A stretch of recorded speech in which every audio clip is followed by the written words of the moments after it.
Okay, so we've come to the final lecture of this three-lecture sequence. And of course, we will be looking at a formal letter now, having looked at an informal letter and a semi-formal letter. So let's begin and take a look at the question. As usual, let's read this out. You recently attended a meeting at a hotel.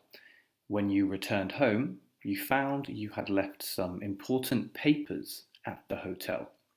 Write a letter to the manager of the hotel. In your letter, say where you think you left the papers, explain why they are so important, and tell the manager what you want him or her to do. So, usual planning process here. Of course, as we've mentioned, we're dealing with a formal letter. But what is the purpose of this letter? What's the main purpose here if you were to give it a particular word? I would say here we are requesting something. Of course, request purposes can vary in and of themselves. Here we're requesting something that we've lost. In another letter, you might be requesting information, but it's the same general idea. We need something, so we're requesting that something of someone else. Notice that we haven't just looked at different types of letter. We've looked at the informal, semi-formal, and formal, but I've also tried to make it so that we're looking at different purposes of letter in these guided demonstrations also. Okay, so we have that down. So now we can think about some of the keywords here. So let's consider what those keywords might be. And I would suggest that we have, again, this recently attended. And we might have meeting, could be important. I wouldn't say it's absolutely essential, but definitely the hotel there, meeting at a hotel. So when you returned home, okay, so that might come up as well when you returned home. We could say that we've discovered this upon returning home. You found you had left some important papers at the hotel. Okay. And we want to write a letter specifically to the manager. It's important to get that down as well. Say where you think you left the papers. Now that's kind of important as well. We don't know that we left the papers somewhere, but where we think we left the papers. And explain why they are so important. That kind of explains itself there. Explain their importance. And tell the manager what you want him or her to do. And again, that's kind of important. We want the manager to do something here. That's why we're writing to the manager, what you want him or her to do. Okay, so that kind of covers the key words. And we can now move into thinking about the plan itself. Remember, we're not going to plan the first sentence, as that will be the purpose sentence. It should come out quite naturally. But we do want to think about the first bullet point directive here. Say where you think you left the papers. So let's go with a P2 and come up with a couple of ideas. So where do we think we left the papers? It's probably in the room that we were in. And the manager's going to need to know which room that was. So hopefully we can remember the number. We can come up with something like room 204, let's say, and where in the room might we have left them. I mean, if it were me, I might have left them on the bedside table, and that shows a good bit of vocabulary as well. So we'll say bedside table, room 204. Nice, very clear details. That's what you want to do if you're writing a letter like this. Be as clear as you possibly can. And to that aim, let's add a little bit more detail about what the documents look like. That's what we would do if we were writing a letter like this, so that we could be sure the manager, first of all, had the right letters, and secondly, was able to locate those letters as well. So let's say that the documents were in a brown manila envelope.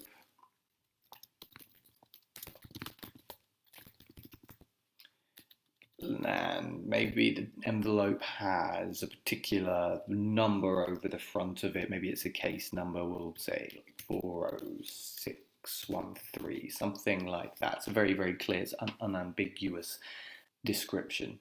Okay, let's go to the next paragraph. And so we want to just keep this in the same order here. I don't see any reason to change the order of the bullet points. So let's just go to explain why they are so important. Okay, so it sounds like there's a case number here and we needed them for a meeting, so it's definitely something related to work, some sort of business deal potentially. So let's say they are, what's another word for important, even more crucial, even more urgent, let's say imperative to a business deal, which maybe is coming up soon. So we can do that. And then another point, we could think about throwing in a conditional sentence. How do we show something is important? Well, we explain what will happen if that thing doesn't happen. So we'll look at the consequence of this folder, of these papers not being found. And that's how we can bring in a conditional. We can say, if these files are not found, this will happen. Let's say that just the deal will be, nice word here, jeopardized. So put in real danger.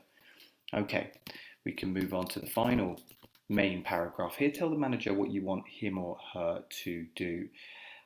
So first of all, maybe we can quickly apologize that we've put them in this situation. We feel a bit sorry. We feel a little bit foolish here, but we would be very grateful if if the manager could go to great lengths to try and find the folders, the papers.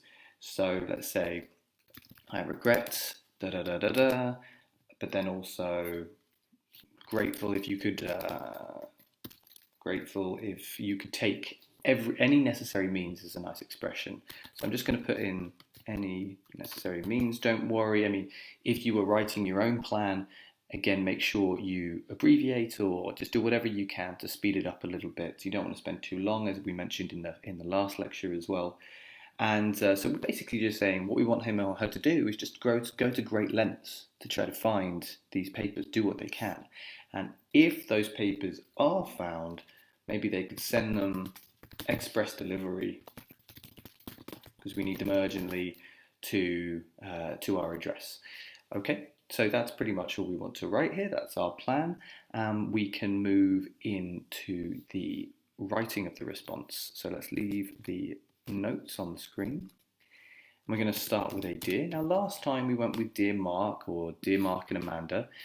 This time we are writing a formal letter, so we should really just be going for the prefix followed by the surname. So in this case, we could say Mr. Jones, or you could go with dear Sir / Madame. That's also okay. Just remember that your ending may change depending on what you start with. Remember that yours faithfully, yours sincerely issue. Make sure you choose the right one. So, dear Mr. Jones, we start with that purpose sentence. So we explain the reason for writing. We keep this very formal. I am writing to. Now we know that we're in a request letter, so we can go straight to the word request. I am writing to request we could say your help, but what's a slightly nicer way of saying help? Assistance. Your assistance in finding, would prefer not to have that. Again, let's go a little bit fancier. Something that we wouldn't usually use in a conversational setting, in locating. In locating some important papers. You go with some important files if you wanted to change the vocabulary a bit, but don't worry about that too much. I've said it before in my lectures, don't prioritize your paraphrasing all the time. Do it when you can, but think of other things before you think of paraphrasing. Think about the content that you're delivering. Think about the clarity. Think about the accuracy. So in locating some important papers, which I believe were left. Now notice I'm not saying that I left them at your hotel. We can sometimes, of course, write with first person pronouns, particularly at the beginning of letters and doing purpose sentences, but try to throw in the passive occasionally as well. It's a little bit more formal. So which I believe were left at your hotel. And we have this meeting content up here, so let's just throw this in so it's out the way, which I believed were left at your hotel during my stay for a recent meeting.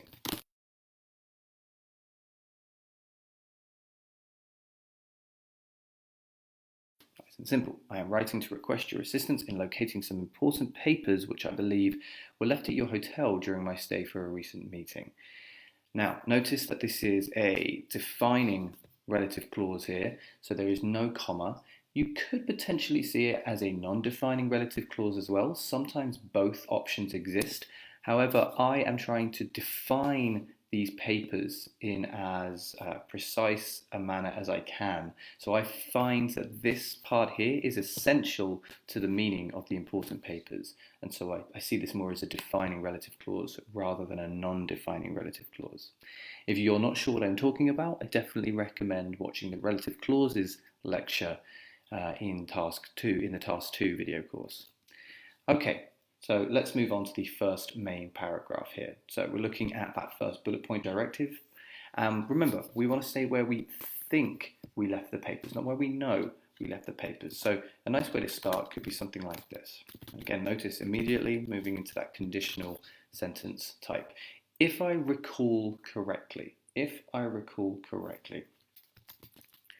papers were left on the bedside table, as we've written in our notes here, in room 204. And now here we can just clarify with a little bit more information using a non-defining relative clause, because it's not essential to this definition here. The manager may already know this anyway, but we just want to help to clarify which was the room I had. We want to change the prepositions around here. This isn't essential, by the way, don't worry too much about this, but some people, get a bit funny when you end a sentence with a preposition. It really shouldn't matter too much, but yeah, we can move the structure around so that we don't end with a preposition. So we write, which was the room in which I had been staying, rather than the room which I had been staying in. But like I say, don't concern yourself too much with that. The next point we want to make is just describing the documents here. So we'll say these. Now notice the referencing here. We've talked about that before. Importance with referencing, demonstrative pronoun, referring back to the papers, also throwing in some paraphrase with the word documents. These documents were inside a brown manila envelope. Okay, and we've got these numbers here, so let's just say with the numbers, I'll put these in little quote marks here just so that it's very clear. 40613, and what was it, across the front, across the back, let's say across the front of the envelope, although we can omit that language because it's implied. Okay, so very clear. We say where we think we left the papers, we describe what they look like, what the manager should be looking for, no ambiguity here whatsoever, and we have some nice grammar coming in here. We've got that complex sentence with the non-defining relative clause, we've got some good referencing, we've got some good paraphrasing, and we have some good cohesive devices coming in here as well. Okay, so next paragraph, explain why they are so important. Okay, really nice expression here.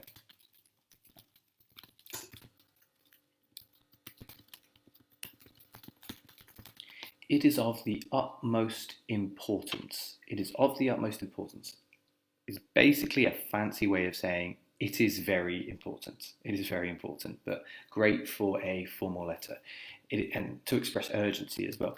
It is of the utmost importance that these papers are located. Again, we don't want to keep writing found, so we've got locating, located here. Since they are, and I've got the notes from here, imperative to a business deal, and we want to express that the business deal is coming up soon, so this part is essential to the idea of the business deal, so it's a defining relative clause which is due to be, let's say, concluded. It's a nice verb to use here, due to be concluded this weekend. Again, notice that passive voice kind of distances the speaker or the writer from it, a bit more formal, which is due to be concluded this weekend. Now, as I mentioned, I want to throw in another conditional here. So if these files are not, we got located here, so let's move back to found. If these files are not found And notice we've got that paraphrasing as well. We've got files instead of papers, documents as well, lots of paraphrasing in terms of synonyms. If these files are not found, this deal, I want you to think about how this conditional will end. Should it be will? Should it be would? Should it be would have? What do we think? It should be will, because you've got the present simple there. So we're looking at the first conditional. This deal will be thoroughly jeopardized. Notice I'm throwing in that adverb as well, just to express, emphasize that urgency that we're trying to communicate here. Okay, so very, very important. Now we can move to the final main paragraph here. So as I want to say that I'm sorry that I put the manager in this position. Sorry is a little bit more informal, so we'll just go, I regret that I... Now you could say have been so foolish. You could also say I have been so foolish, but the have here, the present perfect, helps to link the past to the present. And because we want that link between the past and the present, rather than just isolating something in the past, the present perfect here for me seems a bit more appropriate. And it should go without saying, notice there's no contractions. There are no contractions throughout this letter, because that would definitely be not appropriate. Okay, I regret that I have been so foolish as to, what's another word for lose, or at least not be able to find something that you put somewhere. We can say misplace. I've been so foolish as to misplace such adjective, important, vital documents. Okay, but we wanted to go on to this grateful. But I would be sincerely, again, we really want to emphasize when we're writing formal letters, all of those emotions that we feel, but not in an informal way. Try to avoid words like very, if you can, or really, but sincerely, thoroughly. These are really good expressions to know. Sincerely grateful if you could. Now remember, I've got this ANN. I wonder if you remember what that means. It means any necessary means. Means being an action that you can take. So if you could take any, in fact all, if we want to really emphasize, all necessary means to assist. Notice you're showing a bit of word formation understanding here, noun, verb, etc. To assist in their, and notice locating, located, and the noun, location. So word formation understanding. Okay, now this last one, I'm going to put in a conditional, and I'm going to change it after I've written it to show how easy it is to make a conditional sentence sound even more formal. So, if these papers are found, notice passive voice here. If these papers are found, now let's just have a look at the notes. Please send them via express delivery. And let's imagine, we're just imagining there's an address attached, so we can say to the attached address. Okay, now what I'm going to do is just change two words. The if, should these papers, now should these papers are found, definitely doesn't sound right, but if we move to the infinitive, be, suddenly we have a sentence that means the same thing, but adds a level of formality that it was there before, but we're increasing that level of formality. It sounds very smart. Should these papers be found, please send them via express delivery to the attached address.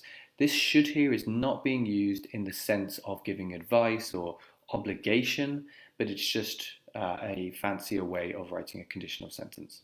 You would never really say this, you would not use this expression when speaking with friends, but you can use it in formal letters. But notice that it really only works, or it works best, when using the passive voice. Because if we were to put it up here, then it would sound a little bit like you were starting an obligation question. Should I recall correctly? So it's like, should I recall correctly? But when we have it in the passive voice, you can see that that we don't have that sense of confusion. So should these papers be found, please send them via express delivery to the attached address. And let's close off with that final sentence, which I want to be, thank you, nice and simple, thank you for your, now I've written assistance and assist a few times, I'm just going to write help here, which is perfectly fine. Notice it's not thanks, but thank you. Thank you for your help. And if you remember this one from the vocabulary lectures,